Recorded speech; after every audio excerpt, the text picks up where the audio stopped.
Hi, my name is Esther Bristol. Today I'm going to be talking to you about file management in Lightroom. And the reason that we use Lightroom is because, like Photoshop, it's a photo editing software, but unlike Photoshop, it makes non-destructive edits.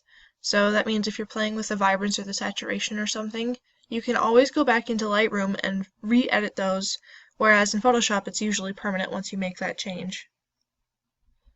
So with Lightroom, one of the things that you want to do very first thing is make sure that you've got your files organized correctly, because if you're adding files to Lightroom and then you're moving them around outside of Lightroom, Lightroom won't be able to find those files and it won't be able to save your edits as well. So I have my Lightroom catalog set up on a removable disk, or it's actually just a flash drive. It makes things a little bit easier if you've got it all set up in the same area. So I have my Lightroom catalog and I've got a photography folder, and we'll talk about both of those again in just a minute. But it's a good idea to have them all in the same place so that Lightroom can find your files. Now the next thing you want to do is to set up a new catalog in Lightroom. That's not super hard. You go into Lightroom and you come up here to File and you click on New Catalog and it should set it up for you. From what I understand, the reason why we like catalogs is because if you've got preset editing conditions, like if you know that you like the brightness and contrast a certain way, then it'll set it up for you. I could be wrong on that though. You might want to check me or Google it and find out for sure.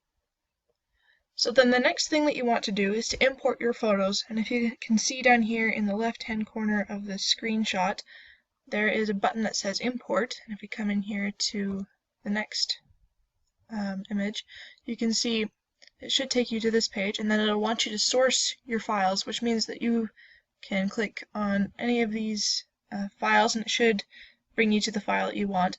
No name is my flash drive on a Mac. So then I have come down here to the file that I wanted to import, and it brings up all of these images that are in that file, and they're all check marked, and this button up here that says add is highlighted, so I know that it's going to add it to Lightroom, and then I'm going to come down here and click import again. One of the things that you want to make sure that you do before you click that import button though is when you come up here to build previews up in the right hand corner, it should say minimal in this little drop down box. You want to make sure that it's set to standard, because then it'll show you the preview of these images in a bigger picture rather than in just this little tiny box.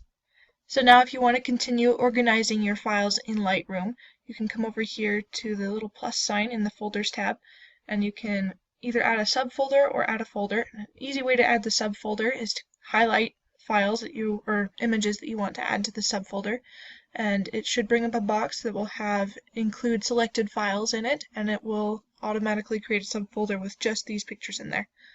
If you're looking to add a parent folder, you can just click add folder, and then it'll bring you into this window, and you can choose where you want to save it to. So I've got it saved in the no name flash drive and under photography, and this is the new name of my parent folder, 2015.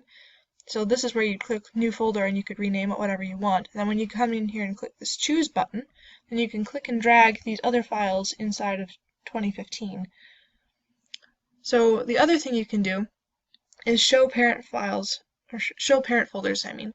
So you'd right click, or on a Mac you'd control click, and you can come down here and click show parent folder, and then this would show you that photography is inside of my no name file. And it would, or like if I had the fall winter one open and you couldn't see the 2015, I could right click it and say show parent, and it would show me the 2015 folder.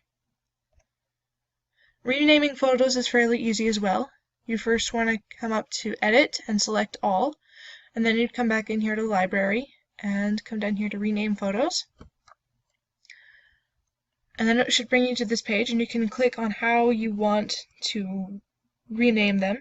If you pick one of these sequencing, this file name sequence or custom name sequence, it'll also have a little box over here that'll tell you where you want to start renaming from. So you can pick maybe from like your first photo to your last photo, or you can rename from like 300 file 300 to the end or something similar. That is the basics of Lightroom. These are some sources of inspiration that I have used. They're all really great YouTube videos and articles. They helped me a lot. Thank you.